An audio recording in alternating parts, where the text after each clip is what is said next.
പാനൂരിനടുത്ത് Chendayad Saraswati Vijayam U P സ്കൂളിൽ കുരുന്നുകളെ വരവേൽക്കാൻ school ചുവരിൽ മനോഹരമായ ചിത്രങ്ങൾ വരച്ച പൂർവ്വ വിദ്യാർത്ഥി 9ാം ക്ലാസ് വിദ്യാർത്ഥിയായ മുഹമ്മദ് സയാനാണ് സ്കൂൾ ചുവരിൽ പാഠഭാഗങ്ങളെ ആസ്പദമാക്കി വർണ്ണചിത്രങ്ങൾ ഒരുക്കിയത്.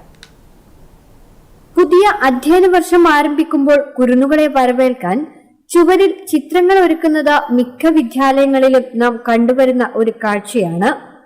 എന്നാൽ പാനൂരിനടുത്ത് ചെണ്ടയാട് സരസ്വതി വിജയം യു പി സ്കൂളിലെ ചുവരുകളിലെ ചിത്രങ്ങൾക്ക് ഒരു പ്രത്യേകതയുണ്ട്. സ്കൂളിലെ പൂർവ്വ വിദ്യാർത്ഥിയും 9ാം ക്ലാസ്സുകാരനുമായ മുഹമ്മദ് സയാനാണ് LKG UKG ക്ലാസുകളിൽ പാഠഭാഗങ്ങളെ ആസ്പദമാക്കിയുള്ള വർണ്ണചിത്രങ്ങൾ ഒരുക്കിയത്.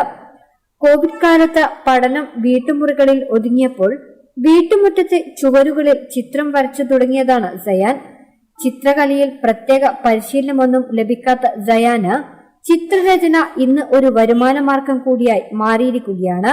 കോവിഡ് സമയത്തായിരുന്നു ഇങ്ങനെ ചുമരിൽ വരക്കാമെന്നുള്ളൊരു ആശയത്തിലെത്തിയത്. അങ്ങനെ വീട്ടു ചുമരിൽ ഭംഗിയുള്ളൊരു ചിത്രം വരച്ചു. അത് കണ്ട് കുടുംബക്കാരും മാഷിമാരും എല്ലാം നല്ലൊരു പ്രോത്സാഹനമായിരുന്നു തന്നത്. പിന്നെ ഇപ്പോൾ 2 ആഴ്ച മുമ്പ് വീട്ടു ചുമരിൽ വീണ്ടും ഒരു ചിത്രം വരച്ചു. അത് കണ്ടിട്ടാണ് മാഷി സ്കൂളിൽ വരക്കാമെന്നുള്ളൊരു തീരുമാനത്തിലെത്തിയത്. അങ്ങനെ ഇപ്പോൾ ഒരാഴ്ചനെ കൊണ്ട് മുഴുവനായിട്ട് പഠിച്ചിട്ടുണ്ട്. സയാന്റെ ഓരോ ചിത്രങ്ങളും ഏവരെയും ആകർഷിക്കുന്നതാണെന്ന് Saraswathi Vijayam U P school പ്രധാനാധ്യാപകൻ KM മനോജ് കുമാർ പറഞ്ഞു. സ്കൂളിൽ നിന്നും അവൻ പഠിക്കുന്ന സമയത്ത് ബുക്കുകളിലും നോട്ടിലും ചിത്രങ്ങൾ വരക്കാറുണ്ട്. അധ്യാപകന്മാർ അവന് വേണ്ട പ്രചോദനം നൽകിയിട്ടുണ്ട്. ആ സമയത്ത് കോവിഡ് വന്ന സമയത്ത് വീട്ടിലിരിക്കുന്ന സമയത്ത് അധ്യാപകർ ഓൺലൈൻ ക്ലാസ് കൊടുക്കുകയും അപ്പോൾ എന്തെങ്കിലും മറ്റ് പാഠ്യേതര പ്രവർത്തനങ്ങൾ ചെയ്യുമെന്നുള്ള അറിയിക്കുകയും ചെയ്തിട്ടുണ്ട്. ആ സമയത്ത് അവനാണ് ഇവൻ്റെ വീട്ടിൽ നിന്ന് രക്ഷിതാക്കൾ പ്രചോദനം നൽകിയിട്ട് അങ്ങനെ വീട്ടുമതിലും ചുറ്റുപാടും മനോഹരമായ ചിത്രങ്ങൾ വരച്ച് അത് അധ്യാപകന്മാർ വീട് വെച്ച് സന്ദർശിക്കുകയും അവന് വേണ്ട പ്രചോദനം നൽകുകയും ചെയ്തു.